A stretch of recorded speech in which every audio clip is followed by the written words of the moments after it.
Hola familias, ¿qué tal? ¿Cómo estáis? Soy Virginia García de Contigo Desenredo.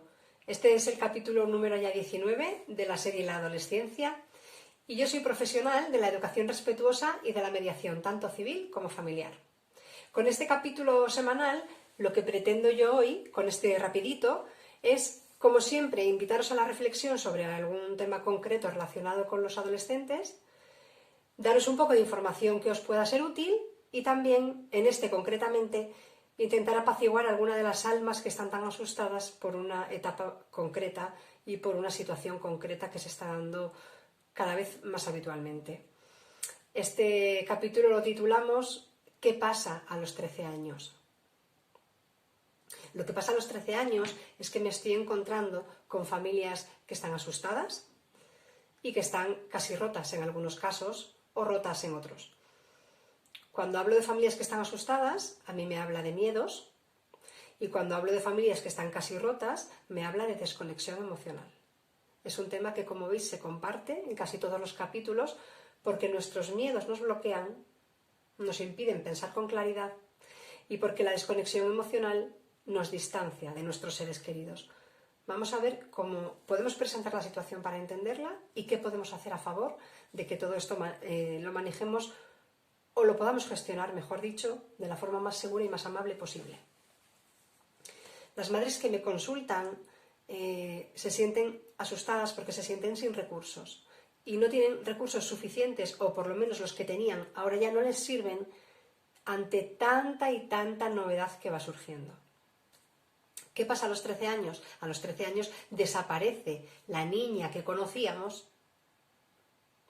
con sus fortalezas y sus debilidades, con las etiquetas que ya le hayamos puesto, y empieza a resurgir, ¿vale? Se reactiva la bomba. Acordaros también aquel capítulo en que hablábamos de cómo se reactiva la bomba que hasta ahora estuvimos neutralizando. Este cambio en este momento de su etapa hace que de alguna forma se transforme la relación que tenemos entre nosotras, ¿vale? Esta niña que hace a lo mejor unos meses salía de casa dándonos un beso para irse al instituto, ahora mismo sale sin decir hasta luego, con un desaire y a lo mejor poniéndonos mala cara, dándonos una mala palabra o incluso cerrando la puerta más fuerte de lo que necesitaría, ¿no? ¿Y qué ocurre también? Pues que surgen muchos sentimientos en las madres. Y cuando hablo de madres hablo de cualquier persona que esté maternando en general, o incluso de los docentes que se relacionan con ellos durante algunas horas del día. Sentimientos de incapacidad, porque estamos desde un pensamiento de ahora ya no hay quien lo controle, ¿vale? No lo puedo controlar y entonces me siento incapaz. Un sentimiento de insignificancia, desde el pensamiento de ya no pinto nada aquí, o no soy lo más importante para ella en este momento, ¿no? Y más bien el vacío, el sentimiento de vacío, con el pensamiento de yo aquí ya no pinto nada. Todo es más importante, todo es más significante que yo. Y todo esto unido a un sentimiento también muy doloroso y que presiona mucho, que es el del juicio externo. Me siento criticada y me puedo sentir humillada porque soy una buena madre.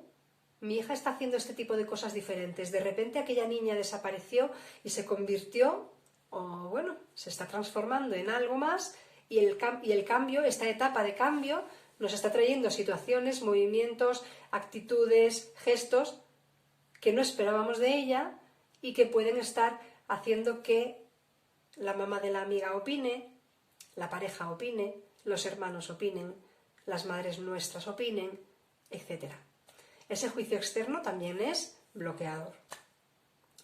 Esta es una etapa de transición entre lo que era la infancia, que ya terminó, y la adolescencia en sí, ¿vale? Estamos hablando de preadolescencia. De hecho, pensar en preadolescencia nos ayuda a que la adolescencia no se nos haga tan larga. Y esta etapa de transición es la que debemos los adultos atender en todos los ámbitos, atender con mayúsculas, desde las propias necesidades de este individuo que está en transición, y dejarnos de hablar tanto de la transición española en las clases de historia. Por ejemplo, ¿que podemos hablarlo? Sí. ¿Que podemos aprender mucho de ello? Sí. ¿Que podemos desarrollar pensamiento crítico, pensar en opciones diferentes, qué nos trajo, qué no nos trajo? Pero no obliguemos a aprenderse algo sobre la transición española cuando lo que nos interesa es la transición evolutiva de estos individuos que están alrededor de los 13 años, pasando de una etapa madurativa a la siguiente, con los cambios tan brutales y la intensidad que conlleva. Lo de las clases de historia lo digo como ejemplo para hacer ese juego de palabras. ¿Qué transición nos interesa más ahora? ¿Esta o esta? ¿Vale? Que nadie se me dé por ofendido, que no lo hago con ninguna mala intención, más que la de dejar las cosas claras sobre una mesa, que es la que tenemos que atender. Hay una desmotivación general por estudiar a la etapa de los 13 años. Estos días estaba yo compartiendo, y muchas más personas, una publicación en redes que titulaban en El País la crisis de los 13 años, y hablando sobre cómo la desmotivación es muy notable, muy palpable en segundo de la ESO. ¿Por qué? Pues porque estamos en este momento en que los intereses de esos individuos son totalmente otros, y más en el momento que les está tocando vivir. El sistema educativo y y muchas de las personas que lo forman no acompañan a atender las necesidades de estos individuos, ¿vale? De hecho, su objetivo claramente te dicen que no es ese. Segundo, tener en cuenta, en el capítulo número 14 de esta serie habíamos hablado sobre las necesidades de los pre y adolescentes, ¿vale? Para si queréis retomar y hacer un poco de revisión de sus necesidades y poder estar más enfocados cada día, ¿eh? Cuando perdemos un poco el norte, reconducirnos nosotros primero. Si este sistema educativo y las personas que hay en él en general no acompañan, si sus necesidades son otras totalmente diferentes, si el mundo que tienen en sus manos a través de los dispositivos móviles, porque las nuevas tecnologías llegaron y se quedan, y esto hay que aceptarlo ya, además les damos permiso absoluto desde la potestad que tenemos como madres de disponer de ese dispositivo. Así que tienes en tus manos un mundo muchísimo más estimulante que cualquier cosa que te ofrezcan en ese aula. Esto hay que ser realistas porque esto es así. En la mayor parte de los casos, ¿vale? No seamos tremendistas. Si tienen un mundo en sus manos mucho más estimulante que lo que haya en el cole, os lo demuestro con un ejemplo. ¿Qué creéis que es más estimulante para una criatura de 13 años entre TikTok y diferencia de oraciones copulativas y oraciones predicativas? Aquí sale eso típico que nos dicen pero esto a mí para qué me interesa, yo para qué quiero saber esto en la vida. Si yo ahora lo que tengo aquí es otras herramientas que me permiten atender necesidades mías básicas, como son la del reconocimiento social, la pertenencia, etc.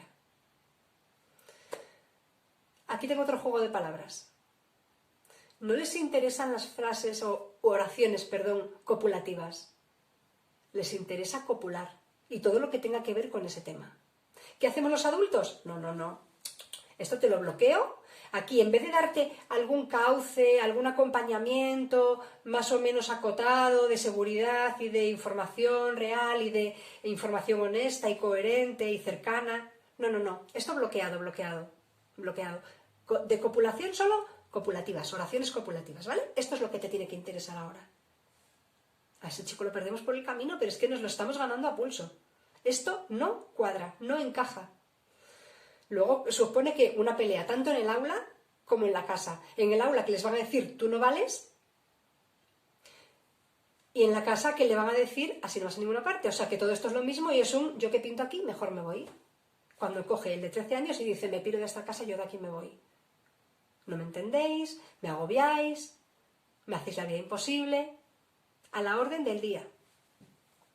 Estos chicos y chicas de alrededor de 13 años son muy listos, son muy capaces y se sienten muy capaces, y por eso se inician en nuevas prácticas mucho más pronto de lo que nos gustaría a los adultos.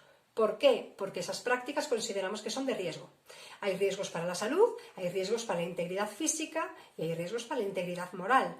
Entonces, ¿qué podemos hacer en vez de evitar y bloquear y prohibir? Acompañar generando cauces seguros. Vamos a ver algún detalle de cómo. Estos riesgos surgen por lo que antes os decía de la falta de información, muchas veces una información que sea veraz, que sea realmente confiable.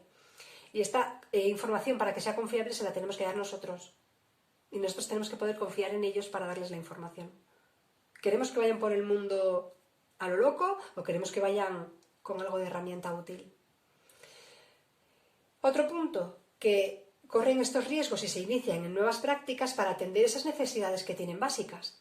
Libertad, conocerse a sí mismos, reconocimiento social, diversión, todo esto está en los dispositivos móviles. Y todo esto justifica o de alguna forma da sentido a que hagan exposición en redes. El riesgo no es que una hija comparta una foto en redes, si lo que pretende es gustar, que es lo más natural y más normal del mundo a esta edad, cuando se reactiva la bomba, para ser ella misma. Necesita gustar, necesita ser aceptada, necesita el reconocimiento social. Como yo cuando comparto una foto o un vídeo y le comparto en el que yo me veo mejor. ¿Por qué? Porque quiero gustar, porque quiero pertenecer, porque quiero ser significante para quien me esté mirando o escuchando. Así que cuido la imagen. ¿Y cómo me muestro? A través de imágenes, de vídeos, de TikTok, de lo que considere o la herramienta que yo tenga a mano. El riesgo no es este, el riesgo es quien está al otro lado mirando esa imagen y qué hace con ella. Entonces, yo tengo que educar a mi hija en una parte y tengo que ayudar como parte de esta sociedad a educar al resto de individuos en la otra. ¿Necesitan límites estas criaturas? Sí, rotundamente sí. Necesitan límites, los de la seguridad y los del respeto. Esos siempre, y no son negociables. Esos se establecen en familia. Los límites están para ellos en primera línea de necesidad en cuanto a necesito acotación porque si no me pierdo. ¿Vale? Me desbarato y me pierdo, me desboco. Alguna rienda necesitan mantener los adultos. ¿Por qué? Porque soy inmadura, porque tengo 13 años. Entonces, entre el me agobias, me haces la vida imposible y el por favor no me abandones, mamá, están los límites de la seguridad y del respeto.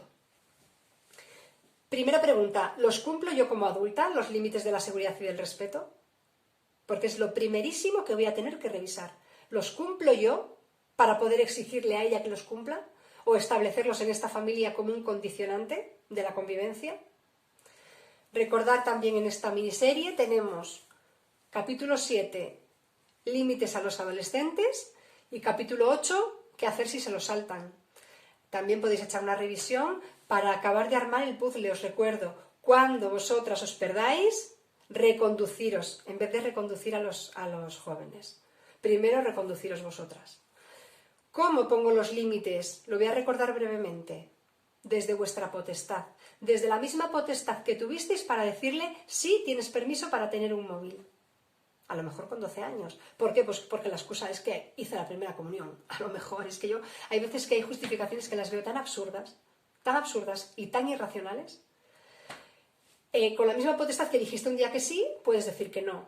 Ahora solo que el no va a generar una mayor rebeldía y un total desprendimiento de atender esas necesidades básicas que atiende con el móvil. ¿Qué ocurre? Que tienes que llegar a encontrar unos acuerdos y unas negociaciones que sean estables y muy firmes desde la amabilidad. ¿Cómo se puede hacer esto? Yo utilizo mucho la expresión en cuanto esto, entonces lo otro. Evito los noes, evito las prohibiciones, evito los chantajes, ni amenazas, nada. Yo no le falto el respeto en nada, pero le marco un límite. ¿Que quieres salir esta tarde con tus amigos? Claro. ¿Por qué? Porque entiendo que tienes una necesidad de salir y socializar. Entiendo, claro. Entonces voy a atender tu necesidad. En cuanto esto esté atendido, entonces saldrás con tus amigos. Además, ¿qué hago? Le hago practicar la responsabilidad absoluta, porque solo de él o ella depende que pueda hacer lo que quiera hacer. Habiendo atendido primero obligaciones y compromisos, después ocio. Cuando es un bebé y ahí está en riesgo, lo limitas, absolutamente lo limitas, no te la juegas. Eres firme y amable, le dices no, y ese no no es para fastidiar, es para cuidar la familia. ¿Y si no qué? ¿Y si no lo hago qué? Y si no lo haces nada, cariño. No va a haber castigos, no va a haber amenazas, no va a haber nada. Lo que va a haber es la nada, que se rompe la familia, que nos hacemos daño, que perdemos la confianza.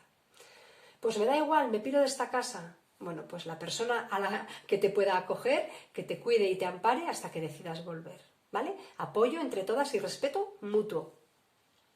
Un beso y escribirme para poder resolver vuestras dudas.